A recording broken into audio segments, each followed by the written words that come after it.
துலாம் ராசி. அன்பு சொந்தங்கள் அனைவருக்கும் வணக்கம். எல்லாம் எப்படிங்க இருக்கீங்க? வளமாகவும், நலமாகவும் வாழணும்னு சொல்லி இந்த வீடியோ பதிவ நான் தொடங்குறேங்க. துலாம் ராசி. பொதுவா இவங்களுக்குன்னு ஆசைகள் கிடையாது. இவங்களுக்குன்னு ஆசைகள் கிடையாது. ஆனா இவங்களுக்கு இருக்கக்கூடிய ஆசைகள் என்ன தெரியுமா? தன்னை சார்ந்தவர்கள் எல்லாருமே நல்லா இருக்கணும். அவங்களுக்கு எல்லாமே கிடைக்கணும். அவங்க எல்லாரும் சந்தோஷமா இருந்தா தான் இவங்களுக்கு நிம்மதி. அப்பதான் இவங்களுக்கு தூக்கமே வரும். இப்படிப்பட்ட குணாதிசயம் கொண்ட துலாம் ராசிக்கு. சொல்லப்போனா அந்த கடல் கடந்து வெளிநாட்டுக்கு போயிட்டு, ஏதாவது ஒரு கூலி வேலை செய்தாவது, குடும்பத்த கௌரவமா வச்சுக்கணும். குடும்பத்துல இருக்கிறவங்க எல்லாரையும் சந்தோஷமா பார்த்துக்கணுங்கிறதுல துலாம் ராசிக்காரர்கள் தான் அதிகமா இருப்பாங்க. ஆனா இவங்க எங்க இருந்தாலும் சரிங்க, என்ன வேலை பார்த்தாலும் சரி, உயர்வான நிலையில இருந்தாலும் சரி, ஒண்ணுமே இல்லாம இருந்தாலும் சரி, உண்மையா இருப்பாங்க. உண்மை மட்டும் தான் நம்மள என்னைக்கும் காப்பாத்துங்கிறதுல உறுதியா இருக்கக்கூடியவங்க. தலைப்பு பார்த்திருப்பீங்க. மார்ச் 31 முடியறதுக்குள்ள துலாம் ராசிகளுடைய 8 பெரும் பிரச்சனைகள் முடிவுக்கு வரப்போகுது. 100% ரகசிய பதிவுன்னே சொல்லலாங்க. எல்லாமே மாறப்போகுது. அது என்ன மாரி ரகசியம்? அதாவது உங்கள பத்தின சில சூட்சமங்களும், இந்த பிரச்சனைகள சரியாகறதுக்கு நீங்க என்னென்ன செய்யணுங்கிறதும் ரகசியம் தானே. அதாவது உங்களுக்கு தெரியாத விஷயங்கள தெரிஞ்சுக்க போறீங்க. சரிங்களா? ஸோ அது என்ன ஏதுங்கிறத தெளிவா பார்க்கறதுக்கு முன்னாடி, துலாம் ராசிக்காரங்களே, அபிராமி அம்பிகையை வணங்கி இந்த வீடியோ பதிவு தொடங்கணும். இப்ப துலாம் ராசிகளுக்கு சகல சௌபாக்கியமும் கிடைக்கணும் இல்லையா? ஸோ உங்களால முடிஞ்சதுனாக்க, இந்த மந்திரத்த திரும்பி சொல்ல முடிஞ்சா சொல்லுங்க. இல்லன்னா, நான் சொல்றேன். சொல்றப்ப நீ இத காதுல கேட்கிறப்ப, அந்த அபிராமி அம்பிகை கிட்ட மனசார வேண்டுங்க. அபிராமி தாயே! எனக்கு சகல சௌபாக்கியத்தையும் கொடுத்து, என் வாழ்க்கைய சீர் செய்யுங்க அப்படின்னு வேண்டிக்கோங்க. புரியுதுங்களா? தனம் தரும், கல்வி தரும், ஒரு நாளும் தளர்வறியா மனம் தரும். தெய்வ வடிவம் தரும், நெஞ்சில் வஞ்சமில்லா இனம் தரும். நல்லன எல்லாம் தரும் அன்பர் என்பவர்க்கே கணம் தரும் பூங்குழலால் அபிராமி கடைக்கண்களே. புரிஞ்சுதுங்களா? இதை எடுத்து நமக்கு நெறைய விஷயங்கள் புரியவே மாட்டேங்குது. ஒரு சில விஷயங்கள்லாம் வந்து பார்த்தீங்கன்னாக்கா, கண்கட்டி வித்த மாரி இருக்குன்னு சொல்றவங்களுக்கு, இந்த மந்திரம் ஒரு மாற்றத்தை கொடுக்கும். சித்தியும் சித்தி தரும் தெய்வமுமாகத் திகழும் பராசக்தியும் சக்தி தாளைக்கும் சிவமும் தவம் முயல்வார். முத்தியும் முத்திக்கு வித்தும் வித்தாகி முளைத்தெழுந்த புத்தியும் புத்தியின் உள்ளே புறக்கும் புரைத்தையன்றே. அம்மா, நீ என்னென்னமோ சொல்ற, எனக்கு ஒண்ணும் புரியல. சரி, எங்களுக்காக நீ வேண்டிக்கோயேன். கண்டிப்பா. துலாம் ராசியோட வாழ்க்கை நிலையில இருக்கக்கூடிய எல்லா கஷ்டங்களும், கவலைகளும் மறைந்து, அவங்க மனசு போலவே அவங்களுடைய வாழ்க்கை நிலையை உயர்த்தி கொடுங்க அபிராமி தாயே. எல்லாம் ஓகேம்மா. எனக்கு இதெல்லாம் சொல்லத் தெரியாது. எனக்கு எதுவும் தெரியல. நான் இப்ப என்ன பண்ணட்டும் அப்டின்னா, ஓம் அபிராமி அம்பிகையே போற்றி போற்றி. இத மட்டும் சொல்லுங்க. ஏன்னா, தெய்வத்திற்கான மந்திரத்த விட, தெய்வத்துடைய நாமங்களே மந்திரம் தான். என்னம்மா எங்களுக்கு அபிராமி தாயவே ரெக்கமெண்ட் பண்ற அப்படின்னு கேட்டீங்கன்னா, ஆமாங்க. துலாம் ராசிகர்கள பொறுத்தவரைக்கும் அடுத்தடுத்து வரக்கூடிய நாட்கள்ல உங்களுக்கு ஒரு மாற்றம் வேணும், நல்ல முன்னேற்றம் வேணும், லாபம் வேணும், நிம்மதி வேணும்னு நினைக்கிறீங்களா? அபிராமி அம்பிகையை வழிபாடு செய்ய சகல சௌபாகியங்களும் உங்கள தேடி வரும். அதற்காக தான் அபிராமி அம்பிகையை வழிபாடு செய்யுங்கன்னு சொன்னேன். உங்களால முடிஞ்சதுனாக்க, அருகில் இருக்கக்கூடிய ஏதாவது அபிராமி அம்பிகையுடைய ஆலயத்துக்கு போயிட்டு வழிபாடு செஞ்சுட்டு வாங்க வெள்ளிக்கிழமையில. அப்படி இல்லங்கிறவங்க, அபிராமி அம்பிகையுடைய படத்த வீட்ல வாங்கி வச்சு, வெள்ளிக்கிழமையில அந்த தெய்வத்திற்கு மல்லிகை மலர்களால அலங்காரம் பண்ணி, தீபம் ஏற்றி வழிபாடு செய்யுங்க.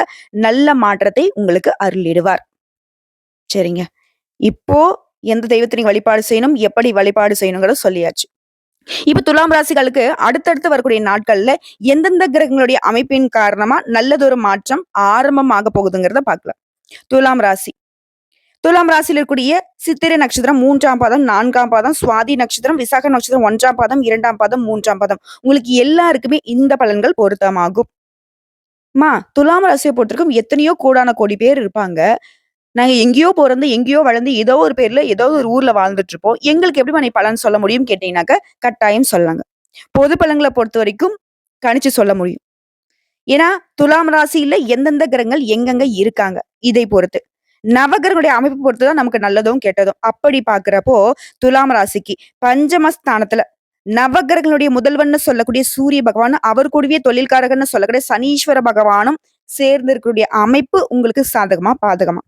அடுத்த ரண, ருண, ரோகஸ்தானத்த பொறுத்தவரைக்கும் புதன் பகவான், அவர் கூடவே உச்சபட்ச வாழ்க்கை தரக்கூடிய சுக்கிர பகவான், ரொம்ப மோசமான கிரகம்னு அடையாளப்படுத்தக்கூடிய ராகு பகவான். இவங்க 3 பேரோட கூட்டணி உங்களுக்கு சாதகமா, பாதகமா?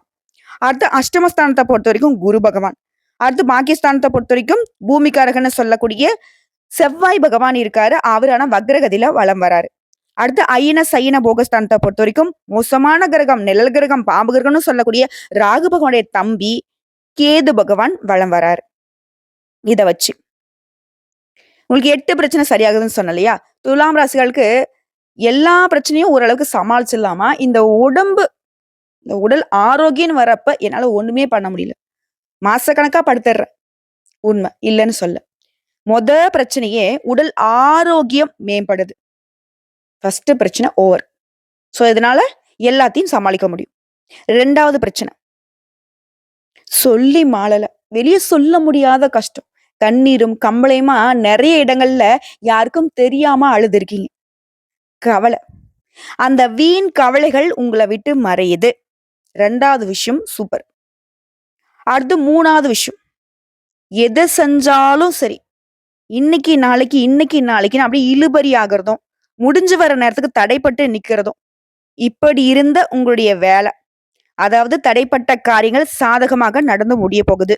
3வது விஷயம் சூப்பர். அடுத்து 4வது விஷயம். துலாம் ராசிக்கு கடந்த சில மாதங்களா, இல்ல ஒரு 2, 3 வருஷமாவே வந்து பார்த்தீங்கன்னா, கோர்ட்டு கேஸ்ன்னு சுத்திக்கிட்டு இருப்பீங்க. நீங்களும் பார்க்காத வக்கீல் இருக்காது, பார்க்காத ஆட்கள் இருக்காது. எங்கேயாச்சும் போய் என்னமோ ஒண்ணு பண்ணி அத முடிச்சுட்டு அடுத்த வேலைய பார்க்கலாம்னு நினைப்பீங்க. ஆனா அது வந்து இழுபறியிலே இருந்திருக்கும். அந்த கோர்ட்டு கேஸ் விவகாரங்கள் உங்களுக்கு சாதகமான நிலையில தீர்ப்பு வரப்போகுது. 4வது விஷயம் சூப்பர். அடுத்த 5வது விஷயம். சொந்தமா தொழில் செய்றோம், வியாபாரம் பார்க்குறோம். ஆண்களோ, பெண்களோ ஏதாவது துறைகள்ல ஏதாவது ஒரு வேலை பார்க்குறோம் இல்லையா? அது சம்பந்தப்பட்ட காரியங்கள்ல இருந்த தடைகள் விலகுது. தொழில், வியாபாரம், வேலை எல்லாமே உங்களுக்கு உற்சாகத்தை தரக்கூடிய வகையில இருக்க போகுது. அடுத்ததா 6வது விஷயம். எதுக்கெடுத்தாலும் நம்ம ஒரு வேலைய செஞ்சா அட்லீஸ்ட் ஒரு பொட்டி கடை வச்சாவது பொழச்சுக்கலான்னு ஒண்ணு தொடங்குவோம். அப்பன்னு பார்த்து போட்டி வரும். சோ இந்த மாரி போட்டிகளாலவே ரொம்ப மனமுடிஞ்சு போன உங்களுக்கு போட்டிகள் குறையுது. எதிரிகள்லாம் உங்ககிட்ட மோத முடியாம, உங்களுடைய உயர்வ புரிஞ்சுகிட்டு ஒதுங்கி நிப்பாங்க. ஓகேங்களா? அடுத்தது 7வது. புதிய ஆர்டர்கள் பெறுவதில இருந்த தடைகள் நீங்குது. சொத்து சம்பந்தப்பட்ட பிரச்சனைகள் கூட உங்களுக்கு சாதகமான தீர்ப்பு கிடைக்குது. மூதாதையருடைய சொத்துக்கள் உங்க கைக்கு வந்து சேருது. அடுத்ததா 8வது விஷயம். 8வது பிரச்சனை. உத்தியோகத்துல இருக்கிறவங்களுக்கு அலுவலகம் தொடர்பான அலைச்சல், அலுவலகம் தொடர்பான நெருக்கடி எல்லாமே மறையுதுங்க. உத்தியோக பணிகள் இருக்கிறவங்க தனியார் துறையோ, அரசாங்க துறையோ, ஆண்களோ, பெண்களோ. நல்லா படிக்கலாமா? கூலி வேலை பார்த்துட்டு இருக்கேன். ஒருத்தர் கீழ கை நீட்டி சம்பளம் வாங்கிட்டு இருக்கேன் அப்படின்றீங்களா? உங்களுக்கும் அலைச்சல்கள் மறையுது. வருமானம் பெருகுது. சரிங்களா? சோ இப்போ வரைக்கும் சொன்னது ஓகே. அடுத்து குடும்பம். துலாம் ராசியை பொறுத்தவரைக்கும் குடும்பம் தான் உசுரு. சோ குடும்பத்துல இருக்கிறவங்க கிட்ட இணக்கமான போக்கு காணப்படுது. குடும்பத்துல இருந்த மன வருத்தங்கள் நீங்குது. பிள்ளைகளுடைய எதிர்கால நலன் குறித்து கவலை உண்டாகிறதுக்கு வாய்ப்பு இருக்கு. சோ அப்ப என்ன பண்ணணும்? துலாம் ராசிக்காரங்க எல்லாமே நல்லா இருக்கு அப்படின்னா, இந்த சிந்தனைகள மட்டும் கொஞ்சம் ஆஃப் பண்ணி வைங்களேன். ஓகேங்களா? இப்போ சதா நேரமும் ஃபோன் யூஸ் பண்ணா அந்த ஃபோன் என்ன ஆகும்? சூடாகும். சூடாகிட்டு என்ன பண்ணணும்? வெடிக்கிறதுக்கு வாய்ப்பு இருக்கு. அதேதான். அதீத சிந்தனைக்கு இடம் கொடுத்தா துலாம் ராசிக்காரங்களே, உங்களுடைய உடல் ஆரோக்கியம் பாதிக்கப்படுங்க. ஆல்ரெடி அப்படிதான் இருக்கு. இல்லையா? அத இன்னும் கொஞ்சம் மோசப்படுத்திக்காதீங்க. தேவையில்லாத சிந்தனைக்கு இடம் கொடுக்காதீங்க.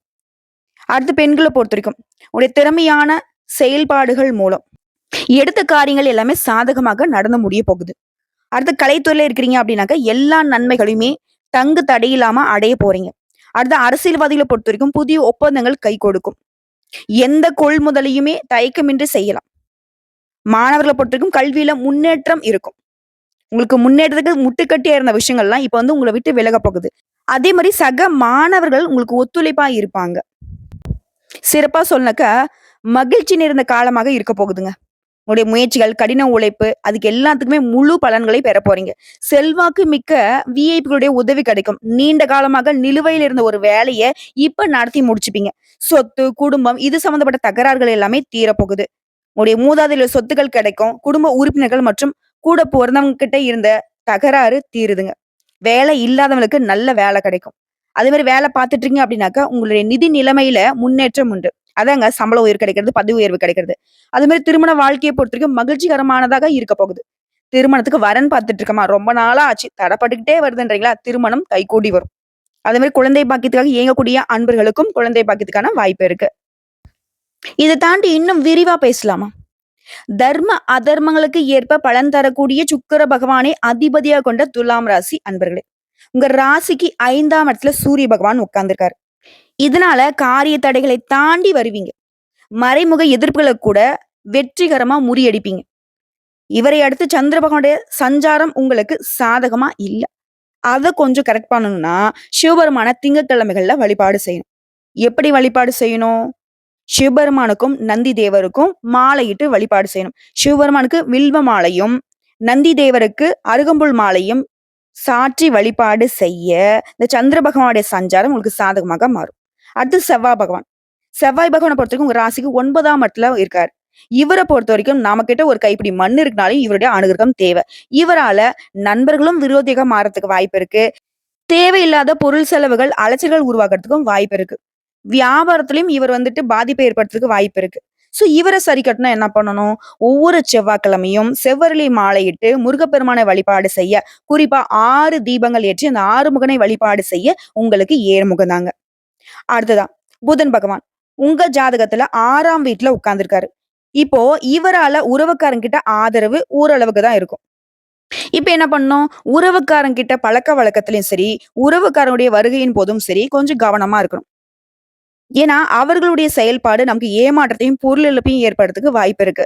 சோ புதன் பகவான சரி செய்யணும்னா என்ன பண்ணணும்? பெருமாள வழிபாடு செய்யணும்.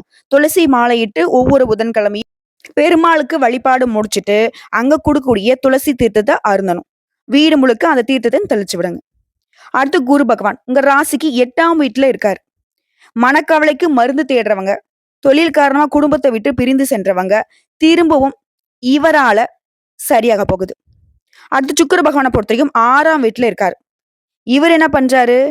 உங்களுடைய ராசிக்கு அதிபதி இல்லையா? வெளி வட்டாரத்துல செல்வாக்க அதிகரிச்சு குடுக்குறாரு. வெளிநாட்டுல இருந்து நல்ல செய்திகள் கிடைக்கும். அடுத்து சனீஸ்வர பகவான். உங்க ராசிக்கு 5ஆம் வீட்ல இருக்காரு. ஆன்லைன் சூதாட்டத்துல ஈடுபடாதீங்க. இவரால வந்து பாத்தீங்கன்னா, மகிழ்ச்சியும் இருக்கும், வருத்தமும் இருக்கும். சோ சனீஸ்வர பகவான சரி கட்டணும்னாக்கா, கட்டாயம் இவர நீங்க வழிபாடு செஞ்சு தான் ஆகணும். ஒவ்வொரு சனிக்கிழமையும் நல்லெண்ணெய் தீபம் ஏற்றி வழிபாடு செய்யணும். அடுத்து ராகு பகவான். சனி பகவான் கொஞ்சம் அப்படி இப்படினாக்க, இவர் வந்து 6ஆம் வீட்ல இருக்கிறதுங்கிறது, பிள்ளைகள் பத்தின கவலைய அதிகரிச்சு வைக்கிறாரு. இவரை தொடர்ந்து இவரோட தம்பி கேது பகவான் 1ஆம் இடத்துல இருக்காரு. மேல் அதிகாரிகள அனுசரிச்சு நடந்துக்கோங்க. சின்ன சின்ன விபத்துகள் ஏற்படுறதுக்கு வாய்ப்பு இருக்கு. குடும்பத்திலயும் சண்டை சச்சரவுகளை இவங்க வந்து உருவாக்கி குடுப்பாங்க. சோ இந்த ராகுவும், கேதுவும் இவங்களுடைய அமைப்ப நமக்கு சாதகமா மாத்தணும்னா, வியாழக்கிழமைகள் தோறும் துர்க்கை அம்மனுக்கு தீபம் ஏற்றி வழிபாடு செய்ய, இவங்கள சரி கட்டிடலாம். சோ எல்லாமே உங்களுக்கு சாதகம் தாங்க. பயமே வேணாம். அதாவது உங்களுடைய ராசிக்கு அதிபதியும், சூரிய பகவானும், குரு பகவானும் உங்களுக்கு சாதகமா நிக்கிறாங்க. ஏன் சொல்லப்போனா சனீஸ்வர பகவானே உங்களுக்கு எந்த ஒரு பாதகத்தையும் ஏற்படுத்தக் கூடாதுன்றதுல உறுதியா இருக்காரு. சோ பயம் வேணாம். சகல விதங்கள்லயும் உங்களுக்கு சௌபாகியம் கட்டாயம் உண்டு. சோ இப்ப வரைக்கும் பார்த்தது பொது பலன்களா? இப்ப நம்ம நட்சத்திர பலன்கள பார்த்தோம்னாக்க, இன்னும் கொஞ்சம் கூடுதல் சந்தோஷம் கிடைக்குங்க. சித்திரை நட்சத்திரம் 3ஆம் பாதம், 4ஆம் பாதம். செவ்வாய் பகவானால உங்களுடைய எண்ணங்கள் எல்லாமே ஈடேற போகுது. உங்களுடைய திறமைகள் உங்க வேலையில வெளிப்பட போகுது. தடைப்பட்ட வேலை இப்ப கடகடன்னு நடக்கும். வியாபாரம் பார்க்குறீங்களா? முன்னேற்றம் அடைவீங்க. குடும்பத்துல மகிழ்ச்சி அதிகரிக்கும். வருமானம் திருப்தியை கொடுக்கும். அடுத்து சுவாதி நட்சத்திரம். ராகுவினால திறமைகள் அதிகமாகும். உடல் நிலையில இருந்த பாதிப்புகள் விலகுது. வியாபாரம், தொழில இருந்த போட்டிகளும் விலகுது. உத்தியோக பணிகளை பொறுத்தவரைக்கும் உத்தியோகத்துல இருந்த பிரச்சனைகளுக்கு முடிவு வருதுங்க. கோர்ட்டு கேஸ் வழக்குகளும் உங்களுக்கு சாதகமா முடிஞ்சு வருது. அடுத்து விசாக நட்சத்திரம் 1ஆம் பாதம், 2ஆம் பாதம், 3ஆம் பாதம். குருவினுடைய பார்வையினால வியாபாரத்துல வருமானம் அதிகமாகுதுங்க. குடும்பத்தில் இருக்கக்கூடிய நெருக்கடிகளும் விலகுது. உங்களுடைய எதிர்பார்ப்புகள் பூர்த்தியாகுது. சொல்லப்போனா உங்களுடைய முயற்சிகள் கூட வெற்றியாக மாறுதுங்க. உங்கள பொறுத்தவரைக்கும் வெள்ளிக்கிழமைகள்ல மட்டும் கவனமா செயல்படுவது நல்லது. அது நம்ம பர்ட்டிகுலரா வெள்ளிக்கிழமை அப்படின்னா, துலாம் ராசிகளுடைய கிரக நிலையை வச்சுதாங்க சொல்றோம். ஸோ இந்த நாட்கள்ல தான் நான் அபிராமி அம்பிகை வழிபாடு செய்ய சொல்லி உங்களுக்கு ரெக்கமெண்ட் பண்ண விஷயம். சரிங்களா? ஸோ இப்போ வரைக்கும் பார்த்த பொது பலன்கள், நட்சத்திர பலன்கள பார்த்திருக்கோம். இதுவே உங்களுக்கு ஒரு தெளிவை ஏற்படுத்தியிருக்கும். இப்போ நான் திரும்பவும் சொல்றேங்க, லிஸ்ட் போட்ட மாரி சாதகம் என்ன, பாதகம் என்ன அப்டின்ட்டு. சாதகமான விஷயம் அப்படிங்கிறது, அதிர்ஷ்டங்களை தரக்கூடிய வலிமையான ராகு பகவான் 6ஆம் இடத்துல இருக்கிறது. அது மட்டும் இல்லாம உங்க ராசிநாதன் சுக்கிர பகவான் பலமா இருக்கிறதும், உங்க ஆரோக்கியத்த நல்ல விதத்துல வச்சுக்கும். வெளிநாட்டு வேலை வாய்ப்பு கிடைக்கும். அதே மாரி கேது பகவானுடைய அமைப்புங்கிறது உங்களுக்கு தெய்வ தரிசனத்த உண்டாக்கி கொடுக்குது. பெரியவங்களுடைய ஆசீர்வாதம் கிடைக்கும். அதே மாரி குரு பகவான பொறுத்தவரைக்கும் உங்க வருமானத்த குறிக்கக்கூடிய அமைப்புல உட்கார்ந்திருக்காரு. இதன் காரணமா வருமானம் பெருகுங்க. பெருசா எதுக்கும் ஆசைப்படாதீங்க. இருக்கிறத வச்சு சமாளிச்சுக்கலாம். எல்லா வகையிலுமே உங்களுக்கு வெற்றி உண்டு. இதுவே கவனமா இருக்கக்கூடிய இடம்னு பார்த்தோம்னாக்கா, பிள்ளைகள் விஷயத்துல கவனம் தேவைங்க. அதே மாரி பெண்களால அவப்பெயர் வரதுக்கு வாய்ப்பு இருக்கு. இதுவே ஆண்களா இருக்கீங்க அப்படின்னாக்க, பெண்களாலயும் பெண்களா இருக்கீங்க அப்படின்னாக்கா, ஆண்கள் கிட்டயும் கொஞ்சம் பழக்கவழக்கங்கள்ல கவனம் தேவை. அதே மாதிரி கணவன் மனைவிக்கிடையே கருத்து வேற்றுமை வந்து மறைஞ்சிரும். இருந்தாலும் விட்டு குடுத்து நடந்துக்கோங்க. ஆடம்பர செலவுகளுக்கு இடம் கொடுக்காதீங்க. கோபத்த கண்ட்ரோல்ல வச்சுக்கோங்க. எந்த காரணத்த கொண்டும் எந்த ஒரு விஷயத்திலுமே அவசர முடிவு எடுக்கவே கூடாது. அதே மாரி வரவு செலவுலயும் கவனம் தேவை. அதுவே கலைஞர்களா இருக்கீங்க அப்படின்னாக்க, உங்களுக்கு வரக்கூடிய வாய்ப்ப நிதானமா யோசிச்சு பயன்படுத்துங்க. எல்லாத்த விட ஒரு முக்கியமான விஷயம். துலாம் ராசிக்காரர்கள் இனி வரக்கூடிய நாட்கள்ல யாரையுமே நம்பவே கூடாது. கூட பொறந்தவங்க, தெரிஞ்சவங்க, சொந்தக்காரங்க, அவங்க, இவங்க, அவங்களுக்கு தெரியும், இவங்களுக்கு தெரியும். இதற்கெல்லாம் இடமே குடுக்காதீங்க. தயவு செஞ்சு யாராக இருந்தாலும் சரிங்க, அவர்கள் மீது கொஞ்சம் எச்சரிக்கை வச்சுக்கோங்க. இப்போ உங்களுக்கான முதல் பரிகாரம். அடிக்கடி உங்களுக்கு பிடிச்ச கோயிலுக்கு போயிட்டு வாங்க. கட்டாயமா செவ்வாய், வெள்ளிக்கிழமைகள்ல ஏதாவது ஒரு அம்மன் ஆலயத்துக்கு போயிட்டு வர்றது ரொம்ப முக்கியங்க. அதே மாரி கோமாதாவுக்கு உணவு குடுக்குறதும் உங்களுக்கு புண்ணியத்தை சேர்க்குங்க. கோமாதாவுக்கு நீங்க உணவு குடுக்கறதுனால, கோடான கோடி தேவர்களுக்கும் உணவளித்த புண்ணியம் உங்கள வந்து சேரும். 2வது பரிகாரங்க. காளி தேவியை வழிபாடு செய்ய துலாம் ராசிகளுடைய வாழ்க்கையில நன்மை உண்டாகும். அடுத்த 3வது பரிகாரம். ஸ்ரீ மகாலட்சுமி தாயாரை அனுதினமும் வழிபாடு செய்ய கடன் பிரச்சனை தீரும், குடும்பத்தில் நிம்மதி உண்டாகும், நிலைத்த செல்வம் செல்வாக்க அருளிடுவாங்க. ஸோ இப்போ வரைக்கும் பார்த்த பொது பலன்களும் சரி, நட்சத்திர பலன்களும் சரி, பரிகாரமும் சரி. அடுத்தடுத்து வரக்கூடிய நாட்கள்ல துலாம் ராசிகளுடைய வாழ்க்கையில நிறைய மாற்றங்களும், முன்னேற்றங்களும், அதிர்ஷ்டங்களும் வரப்போகுது. வரக்கூடிய வாய்ப்பை கரெக்டா பயன்படுத்துங்க. அதே மாரி எந்தெந்த விஷயங்கள் நீங்க செய்யணும், எந்தெந்த விஷயங்கள தவிர்க்கணும்ங்கிறதும் நம்ம தெளிவா பார்த்திருக்கோம். நல்லதே நடக்குங்க. வாழ்த்துக்கள். கட்டாயம் இந்த மார்ச் 31க்குள்ள உங்களுக்கு வாழ்க்கையில பெரும் நெருக்கடியா இருக்கக்கூடிய எல்லா பிரச்சனைகளுமே உங்கள விட்டு விலகப் போகுது. அதாவது எப்பவுமே எல்லாரையுமே கீழ விடாம உயர்வா தூக்கி பிடிக்கக்கூடிய துலாம் ராசிகளுக்கு உங்களையும் தெய்வங்கள் தூக்கி உயர்த்தி பிடிக்கக்கூடிய காலம் வந்துருச்சு. இனி உங்க காட்டுல வசந்த காலம் தாங்க. வாழ்க வளமுடன்.